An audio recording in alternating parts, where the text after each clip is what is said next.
La femme découvre par hasard qu'Ezone Marie, qui prétend faire des charrets supplémentaires, accompagne en réalité son premier amour, à une consultation prénatale. Sous le choc, elle croit d'abord d'halluciner. Mais lorsqu'il la voit, l'homme retourne la situation, l'accuse de le suivre et l'humilie. Anéantie, elle pleure toute la nuit. Le lendemain, un appel de l'hôpital fait tout basculer. Après un accident de voiture survenu 300 plus tôt, son mari a définitivement perdu toute capacité à avoir des enfants. Alors, de qui est cet enfant?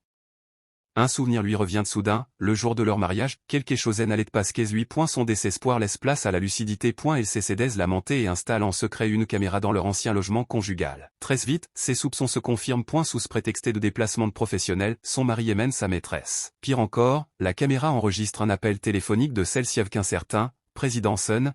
Au fil de la conversation, la vérité éclate, c'est cet homme qui est le véritable père de l'enfant. La femme conserve toutes les preuves. Lorsque la maîtresse vient de provoquer et le garde son calme, avec un simple geste, la piège. Son mari, furieux, tente encore de la dominer, mais cette fois, elle prend de l'aise des ventes. Cette demande le divorce. Pensant qu'elle bluffe, il accepte sans hésiter et part vivre avec sa maîtresse, persuadé qu'elle finira par revenir en pleurant.